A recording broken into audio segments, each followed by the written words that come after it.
Tabe, jumpa lagi dengan saya di Negara Bijaksana, channel yang membahas sebuah persoalan populer di Indonesia secara bijaksana dan dijamin dengan pemikiran terbaru.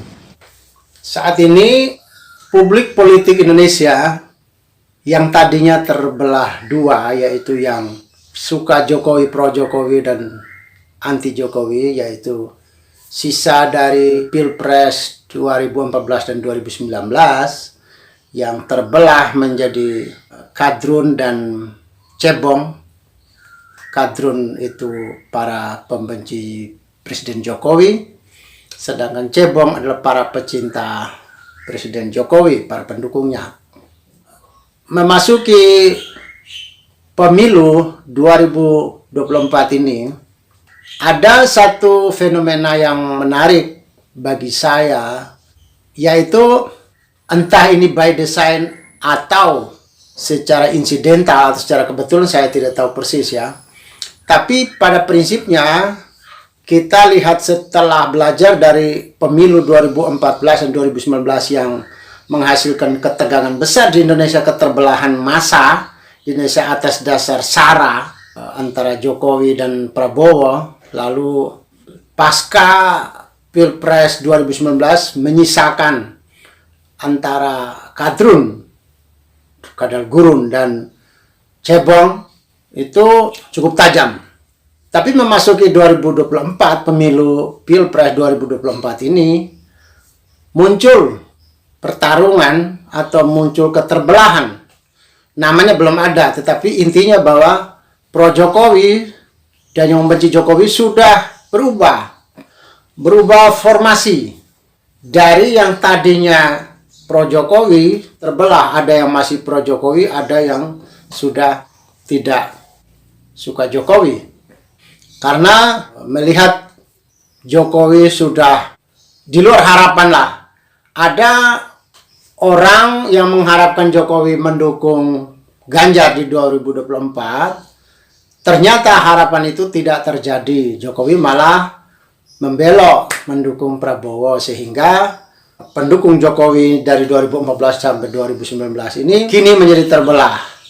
Ada yang masih setia dengan Jokowi, tetap menjadi pendukung Jokowi dan memilih ke arah Prabowo seperti pilihan Jokowi, tapi ada yang memilih Ganjar. Sehingga serangan ke arah Jokowi dan keluarganya begitu tajam. Sampai hari ini saya tidak tahu sampai kapan berakhir ini. Kemungkinan besar itu serangan itu akan berakhir ketika Pilpres 2024 ini selesai. Serangan-serangan ke Jokowi ini kita lihat yang paling penting dari sebuah serangan yang harus menjadi perhatian kita bersama adalah jika perilaku Pak Jokowi merugikan negara. Kalau tidak merugikan negara, ya itu tidak ada yang perlu dipersoalkan. Misalnya bagi orang seperti saya, tidak ada urusannya. Pertanyaannya, di manakah kerugian negara akibat dari Jokowi tidak mendukung Ganjar?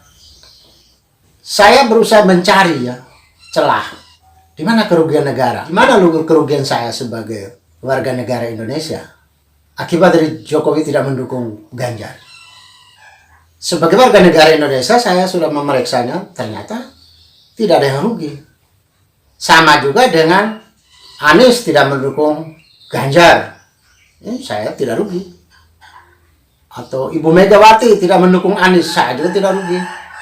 Atau Pak Surya Paloh tidak mendukung Prabowo misalnya, sekarang dia mendukung Anies, ya saya juga tidak rugi. Artinya posisi Pak Jokowi mau dukung siapapun, bagi saya sebagai warga negara atau bagi publik, bagi negara, tidak ada yang dikorbankan, tidak ada yang dirugikan. Kalau tidak ada yang dirugikan, berarti urusan setiap serangan yang menyangkut Jokowi tidak mendukung Ganjar itu hanya urusan internal PDIP, bukan urusan kita sebagai warga negara. Semua masyarakat yang di luar PDIP tidak perlu. Yang menariknya begini, nomor pertama ya, yang salah satu inti yang saya mau tegaskan adalah ketika Pak Jokowi tidak mendukung Ganjar, saya tidak dirugikan. Ketika sekarang Pak Jokowi juga mendukung Prabowo, saya juga tidak diuntungkan atau tidak dirugikan, biasa saja. Paling cuma saya juga cuma diberikan hak untuk memilih satu di antara ketiga capres yang ada. Mau saya mau pilih Ganjar, saya mau pilih Prabowo, saya mau pilih Anies, ya terserah, itu hak saya. Tapi bahwa karena Jokowi tidak mendukung Ganjar terus saya dirugikan, negara dirugikan, ya enggak lah. Itu terlalu berlebihan. Sehingga saya beranggapan bahwa orang-orang yang bukan pengurus PDIP, terus dia juga ikut jengkel dengan situasi Jokowi tidak mendukung Ganjar, hal yang tidak merugikan dirinya, kok dia bisa jengkel? Itu yang aneh. Itu yang paling poin yang utama dulu ya. Poin yang kedua, saya melihat fenomena Pak Jokowi di Indonesia ini adalah satu fenomena menarik. Belum pernah terjadi di Indonesia seorang politisi begitu memiliki daya pikat yang luar biasa, begitu mendapat sambutan publik pemilih yang luar biasa, itu belum pernah terjadi di Indonesia seperti Pak Jokowi. Hanya Jokowi lah orang yang mendapat sambutan publik luas, sangat tinggi.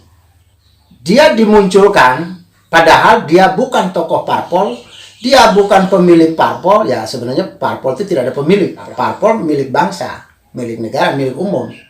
Terutama salah satu yang bisa dilihat adalah parpol dibayar oleh APBN, itu kan milik umum. Tapi dalam banyak praktek kelihatannya parpol kayak milik pribadi ya. Ada orang tertentu kok jadi ketua umum, pengurus, terus-terus di situ. Jadi kayak sebuah perusahaan gitu loh. Bukan sebuah badan milik publik gitu. Seperti sebuah perusahaan pribadi gitu.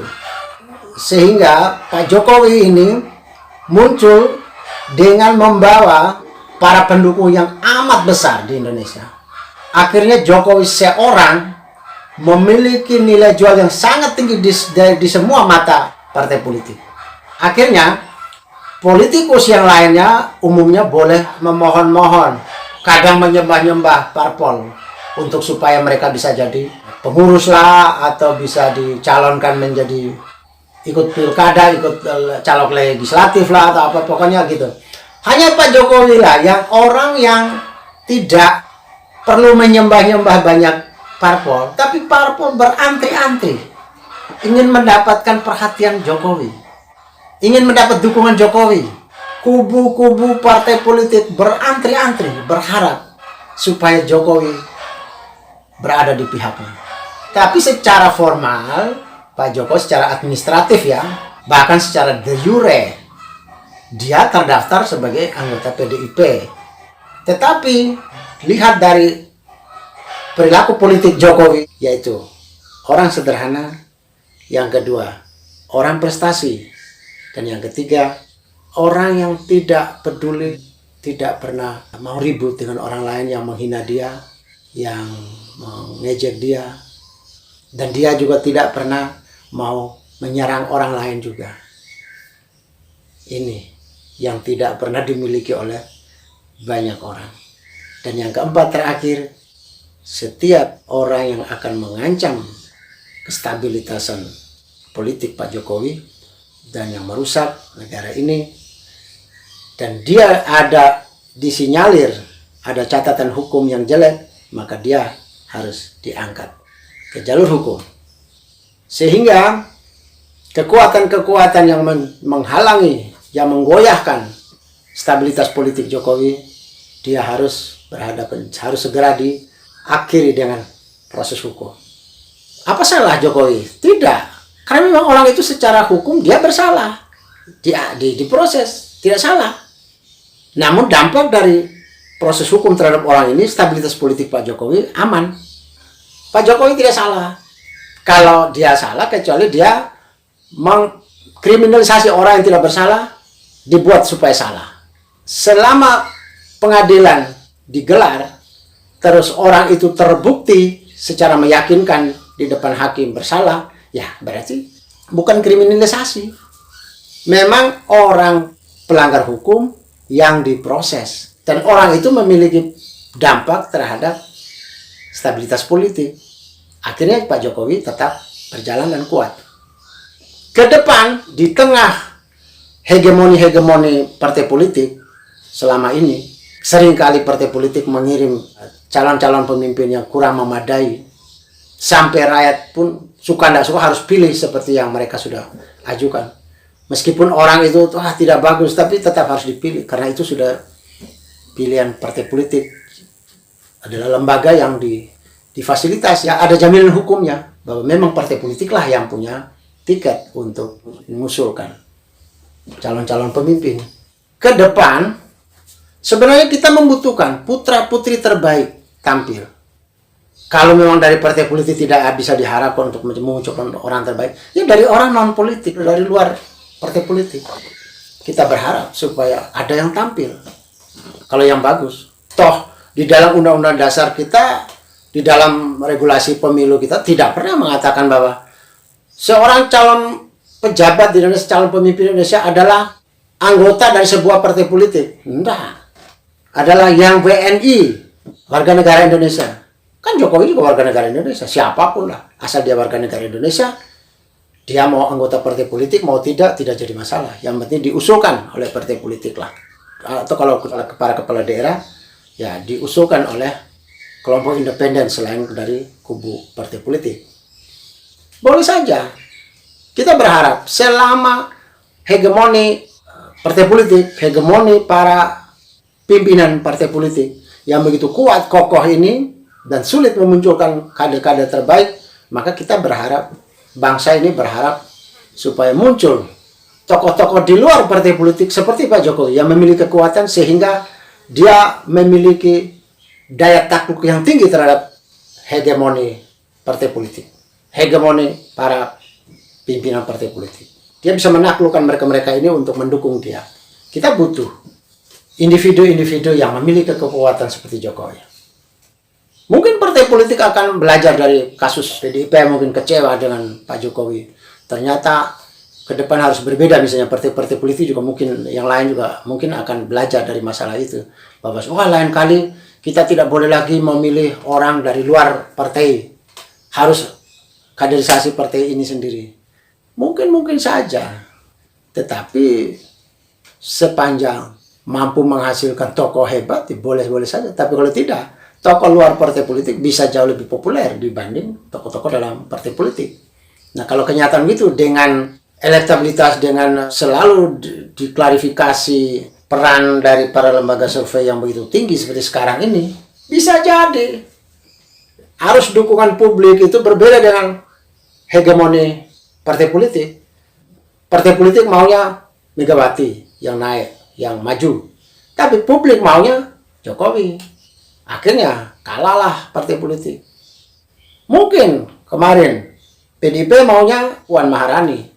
Tapi realita publik politik Indonesia, para pendukung PDIP maunya Ganjar.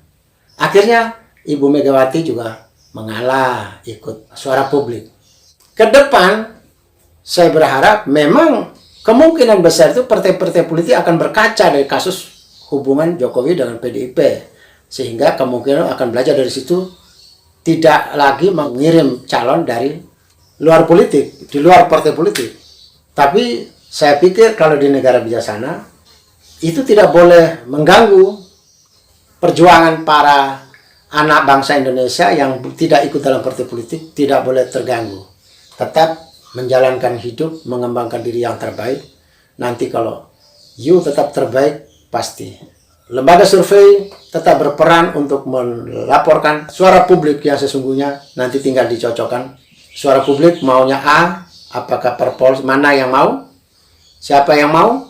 Jadi ke depan kalau di negara bijaksana, anak-anak muda yang mau berkarir untuk bangsa ini tidak harus melalui partai politik. Yang kedua, lembaga-lembaga survei kalau di negara bijaksana tetap berperan besar dalam hal survei elektabilitas setiap tokoh di Indonesia, sehingga suara publik tetap menjadi penyeimbang, menjadi salah satu kekuatan pembanding, memiliki posisi tawar terhadap partai-partai politik, sehingga ke depan kita bisa memunculkan tokoh-tokoh di luar partai politik.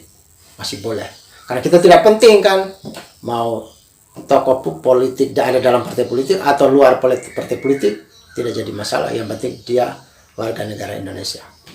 Selamat menyongsong Jokowisme politik dengan 4 warna baru Indonesia. Siapa yang mengikuti warna baru yang ditawarkan Jokowi ini, dialah yang masih menguasai panggung politik Indonesia masih panjang ke depan. Contoh Pak Prabowo Subianto. Sebelum 5 tahun terakhir ini, Pak Prabowo menjadi bagian dari kekuatan Pak Jokowi di kabinet. Pak Prabowo memiliki karakter tidak seperti sekarang. Sekarang ini di pemilu 2024, penampilan diri Prabowo, karakter Prabowo berubah jauh. Dari yang dicitrakan sebagai kaku, formal, pemarah, sekarang citra ini hilang. Prabowo dilihat sebagai orang yang sederhana, sebagai pribadi yang gembira, pribadi yang pemaaf, pribadi yang rendah hati, pribadi yang damai, tidak pernah menyerang dan tidak pernah membalas juga. Lihat Prabowo selama dalam dinamika politik Pilpres 2024 ini, Prabowo tidak pernah menjawab, bahkan dia memerintahkan kubunya Prabowo untuk tidak boleh membalas serangan orang lain. Dan ditanggapi dengan santuy, ya, katakanlah ini kan kata-kata ikon dari Kaisang, ya, dari PSI, ya, santuy. Jadi semua ditanggapi tenang, tidak menyerang balas, apalagi tidak boleh menyerang orang lain, tidak boleh menyerang kubu lain, tidak boleh menyerang lawan politik, tidak boleh menyerang Anies, tidak boleh menyerang Ganjar, tidak boleh menyerang Pak Mahfud, tidak boleh menyerang Caimin. Jadi tidak boleh menyerang ke Amin, tidak boleh menyerang ke Gama. Kalau Gama serang, Amin serang, Prabowo Gibran tidak membalas. Ini adalah satu perubahan total karakter politik, warna politik, budaya berpolitik Pak Prabowo yang meniru persis cara Pak Jokowi. Dan akhirnya sekarang kita lihat di berbagai hasil survei berbagai lembaga, elektabilitas Pak Prabowo luar biasa naiknya, melesat. Karena bagaimanapun orang suka yang sederhana, orang suka yang rendah hati, orang suka yang tidak membalas serangan, tidak bikin ribut, dan tidak menyerang orang lain. Jadi Jokowisme dengan 4 ideologi baru cara berpolitik di Indonesia sudah berhasil ditiru oleh Prabowo saat ini. Artinya, siapa yang mau memenangkan politik di Indonesia, rakyat kita sekarang, memenangkan hati rakyat kita sekarang adalah dia yang mampu menampilkan warna politik Jokowisme. Sederhana, prestasi, tidak gaduh, baik membalas serangan dan maupun menyerang orang. Dan yang keempat, tidak kriminalisasi orang, tetapi proseskan hukum terhadap seseorang yang dianggap mengganggu stabilitas politik supaya tenang. Inilah minimal saya mencatat ada 4 kekuatan Jokowisme, kekuatan warna politik baru yang diusung oleh Pak Jokowi. Dan sekarang tengah ditiru oleh Pak Prabowo. Jadi politikus-politikus termasuk partai politik yang mau meraih masa depan politik Indonesia yang sudah ditebarkan oleh Pak Jokowi selama 10 tahun ini, atau bahkan selama 20 tahun dari Solo, inilah Jokowisme. Siapa yang menggunakan teknik Jokowisme, dia yang akan menguasai panggung politik Indonesia. Dia akan memenangkan hati rakyat Indonesia. Selamat mengubah format politik baru, Jokowisme. Jika Anda setuju dengan saya, Anda seide dengan saya, berarti kita berada pada satu perjuangan yang sama, yaitu ingin melihat Indonesia menjadi lebih baik, Indonesia menjadi negara yang bijaksana yang kita impikan. Caranya adalah dengan Anda memberi dukungan dan berpartisipasi dalam channel ini. Subscribe di bawah channel ini, bunyikan lonceng di sampingnya untuk menunjukkan Anda berlangganan secara gratis, dan ada pemberitahuan setiap kali saya mengirim edisi baru. Dan jika Anda setuju dengan ide ini, jangan lupa bagikan ke semua relasi Anda. Terima kasih.